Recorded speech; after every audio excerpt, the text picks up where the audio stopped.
Bienvenue sur F5. Les chrétiens face aux médias, quel témoignage? Comment transmettre le message de l'Évangile à travers les médias? Voilà ce que vous allez voir maintenant sur F5. En 20 ans, Internet est déjà entré dans la vie de plus de 80% des familles françaises. Si de plus en plus de personnes regardent des contenus télé ou VOD sur ordinateur, smartphone ou tablette, les Français sont aussi plus nombreux à utiliser un de ces écrans en même temps qu'ils regardent la télévision, notamment pour commenter les programmes sur les réseaux sociaux. Le Web 2.0 a provoqué une vraie révolution dans la communication sociale. Et l'Église dans tout ça? Comment transmettre l'Évangile à travers les médias? Est-ce que selon vous, il y a une mission pour le chrétien qui communique, le chrétien qui est dans la communication? Oui, je dirais déjà qu'il y a une mission pour tout chrétien. Par définition, le chrétien est là pour partager avec d'autres, donc avec ceux qui ne connaissent pas encore cette vérité, qui ne connaissent pas encore Dieu, partager cette bonne nouvelle que nous avons reçue, que nous n'avons pas fabriquée, qui ne nous appartient pas, mais que nous avons reçue, et nous l'avons reçue pour la transmettre. Ça, c'est notre vocation de baptiser.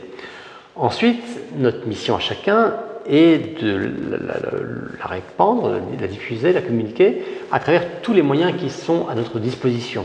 Fondamentalement, la foi est communication.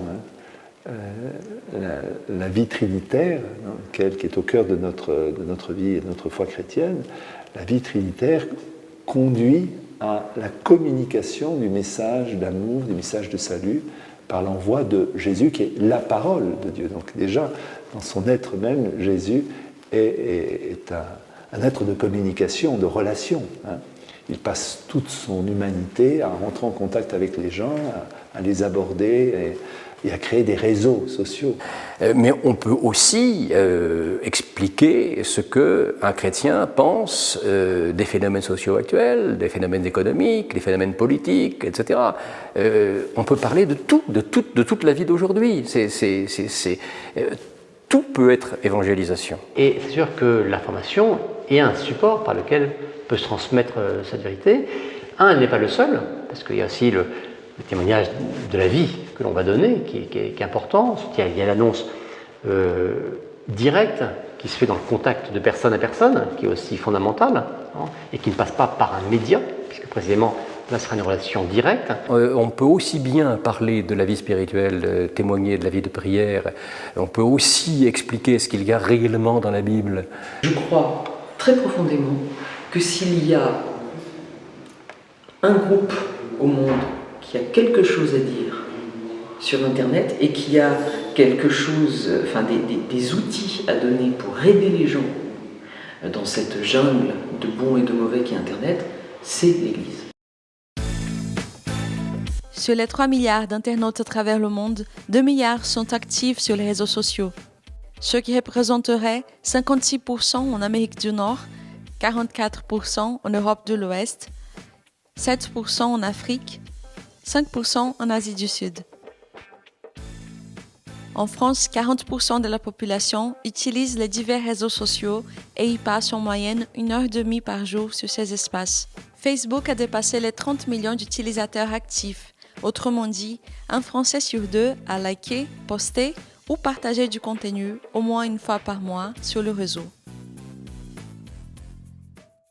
Every development in the church is very slow, I think, and especially matters of communication.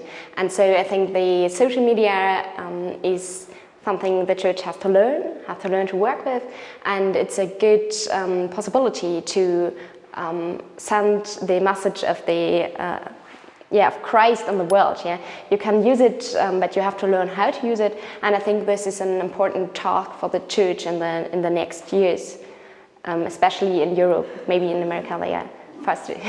Dans le travail public de ce qu'on appelle les médias, l'information, il faut prendre en compte la diversité des gens, de ceux qui sont croyants, de ceux qui ne le sont pas, dans les émetteurs comme dans les récepteurs. Pour nous, ce qui est fondamental et ce que nous rappelle la tradition chrétienne, c'est que le point de départ de notre foi, c'est l'incarnation. C'est notre être au monde, notre être aux autres. Et d'exister à hauteur de visage. et non pas en étant confronté 24 heures sur 24 à un écran. Donc les médias, les faire exister et éduquer à l'utilisation des médias à partir du réalisme de l'incarnation, du monde réel dans lequel nous sommes. Si on est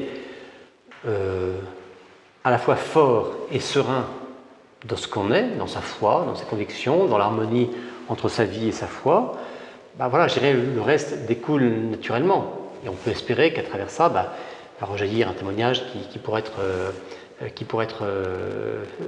fécond.